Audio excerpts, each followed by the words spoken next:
Good morning बच्चों।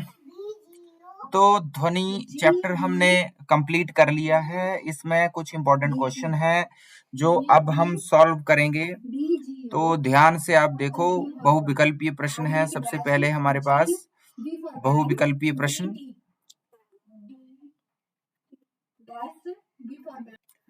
सबसे पहला प्रश्न है, ध्वनि संचरित हो सकती है। ध्वनि का संचरण कहाँ होता है? बोला है पहला ऑप्शन ठोस में, केवल ठोस में, केवल द्रव में, केवल वायु और गैसों में, या चौथा ऑप्शन है ठोस में भी हो सकता है, द्रव में भी हो सकता है, गैस में भी, तीनों में हो सकता है। तो हमने क्या पढ़ा था कि वायु, जैसे मैं कुछ बात कह रहा हूं तो आपको आवाज, हमारी आवाज दूसरे व्यक्ति तक पहुंच जाती है वायु के द्वारा, क्योंकि हमारे बीच में क्या है, सिर्फ वायु होती है ना वायुमंडल में। तो वायु तो ठीक ऑप्शन है। ठीक है। अब जल में, जब हम पानी के अंदर, एक हमने प्रैक्टिकल किया था कि घंटी को पानी के अंदर रखेंगे, कान को यहाँ लगाएंगे और जब घंटी बजाएंगे तो कान तक आवाज पहुंच जाती है। और इसी तरह हम कह सकते हैं कि पानी से होकर भी ध्वनि संचरित हो जाती है। और हमें पता है कि जो पानी में रहने वाली मछलियां हैं वो भी एक दूसरे से इसी प्रकार संपर्क करती है। ठीक है। तो वायु से भी हो सकती है, पानी से भी हो सकती है। अब ठोस में, ठोस का भी देखें तो आपको मैंने बताया था कि एक हम माइक्रोफोन बनाते हैं, एक फोन बनाते हैं, मिनी फोन। उसके आगे कप लगाते हैं, दोनों सिरों पर धागे से बांधते हैं। यहां से आप धीरे से बोलोगे तो यहाँ साफ सुनाई देगा, यानी इस ठोस से होकर भी ध्वनि संचरित हो जाएगी। तो ठोस, द्रव और गैस तीनों से होकर वायु ध्वनि संचरित हो सकती है। तो ये सही ऑप्शन है। ठीक है। तो घ ऑप्शन है इसका सही। प्रश्न नंबर 2 है, इनमें से किसमें ध्वनि संचरित नहीं हो सकती? तो वायु से तो हो जाती है, पानी से भी हो जाती है। निर्वात क्या है? हमने पढ़ा है कि ध्वनि बिना माध्यम के संचरित नहीं हो सकती। ध्वनि को संचरित करने के लिए माध्यम की आवश्यकता होती है। माध्यम क्या हो सकता है? ठोस हो सकता है, द्रव हो सकता है, या गैस हो सकता है। तो इसलिए हम क्या कहेंगे, निर्वात में कोई माध्यम नहीं होता, इसलिए निर्वात में ध्वनि संचरित नहीं हो सकती। ये सही, इस क्वेश्चन का उत्तर आएगा ग। आगे है कि कौन सा वाद्य यंत्र, बजाने वाला यंत्र है जिसमें डोरी या तार के कंपन से ध्वनि उत्पन्न होती है? ऐसा कोई यंत्र देखा है आपने जिसमें तार लगी होती है और तार को जब हम खींचते हैं तो वो कंपन करती है और तार के खींचने से ध्वनि उत्पन्न होती है? तो पहला ऑप्शन है तबला। तो बेटा तबला तो ऑप्शन सही नहीं है, क्योंकि इसमें तार नहीं होती, इसमें एक पर्दा होता है जिसको बजाया जाता है। ठीक है। एक झिल्ली होती है चमड़े की, जिसको बजाते हैं तो उसका कंपन होता है। मंजीरा, मंजीरा में भी आप एक बटन होते हैं जिनको दबाते हैं। वीणा, वीणा में आपने देखा है तारें होती हैं, उनको उंगली से खींचते हैं तो कंपन होता है। तो सही ऑप्शन क्या है? ग। ठीक है, क्योंकि इसमें तो नहीं होता, इसमें भी नहीं होता, और बांसुरी में तो तार नहीं होती। आप सबने बांसुरी देखी ही है। उसके बाद चौथा प्रश्न है, ध्वनि की प्रबलता।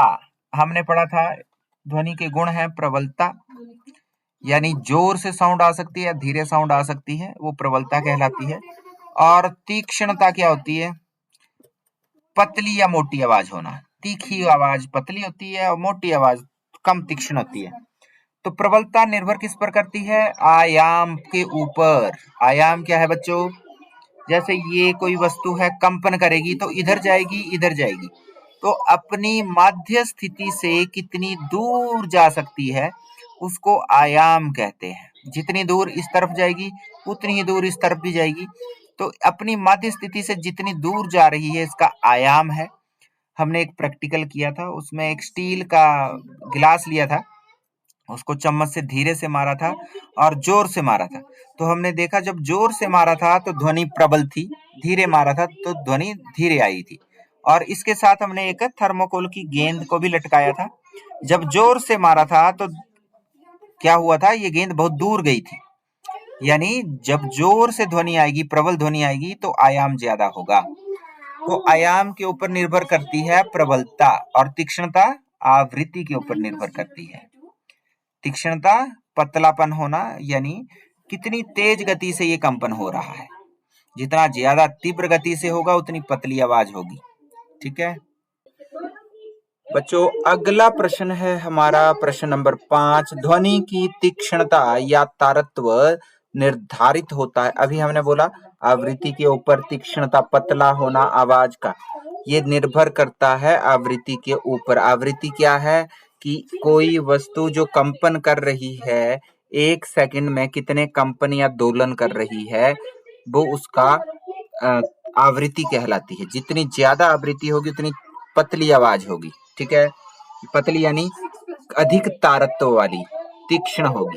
ठीक है, और फिर प्रश्न नंबर 6 है, मनुष्य की श्रव्य आवृत्ति की परास है, यानी किस रेंज में आवाज जो है हम सुन सकते हैं। तो हमने पढ़ा था कि 20 हर्ट्ज, यानी एक दोलन, वस्तु जो दोलन करती है 1 सेकंड में, जब 20 दोलन कर लेती है तो 20 हर्ट्ज उसकी आवृत्ति होती है।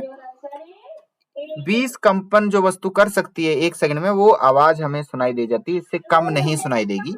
और इससे आगे सारी ध्वनियां सुनाई दे जाएंगी 20,000 दोलन तक। 1 सेकंड में जो वस्तु 20,000 दोलन कर सकती है वो भी सुनाई दे जाएगी, लेकिन इससे अधिक होगी अगर, तो वो सुनाई नहीं देगी। तो ये याद करना है आपने। सही उत्तर है ग। और 7वां प्रश्न है, प्रबलता का मात्रक क्या है। मात्रक, जैसे यहाँ आवृत्ति का मात्रक हर्ट्ज बोला है, भार का मात्रक किलोग्राम होता है, समय का मात्रक सेकंड होता है, वैसे ही प्रबलता का मात्रक क्या है। तो हर्ट्ज तो हमने पढ़ा है, आवृत्ति का है। ओम आपको नहीं है, और डेसिबेल हमने पढ़ा है, ये प्रबलता का मात्रक होता है। तो सही उत्तर है क।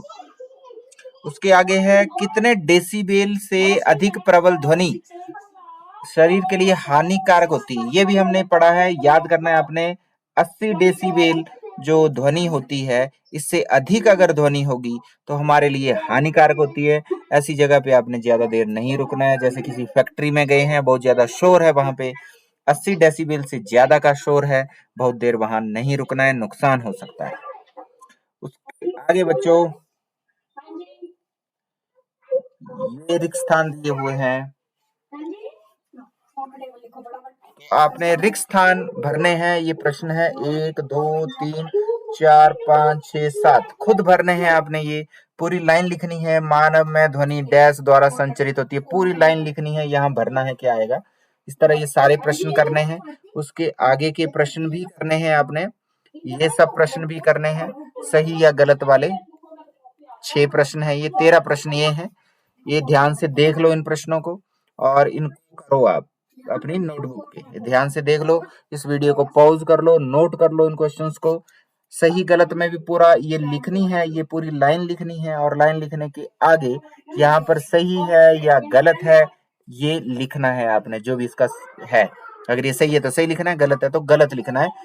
पूरी लाइन लिखने के बाद लिखना है, ऐसे नहीं करके आना 16वां क्वेश्चन गलत, 17वां क्वेश्चन सही, ऐसे लिख के नहीं आना है। ठीक है, पूरी लाइन लिखनी है अपनी नोटबुक पे, इनको लिख के और मुझे भेजना है। और ये जो मल्टीपल चॉइस क्वेश्चन हमने यहाँ किए अभी, ये सारे भी आपने अच्छे से अपनी नोटबुक पर नोट करने हैं और याद भी करने हैं। ठीक है, तो ये सारे प्रश्न करो और मुझे भेजो व्हाट्सएप के ऊपर। ठीक है, ओके।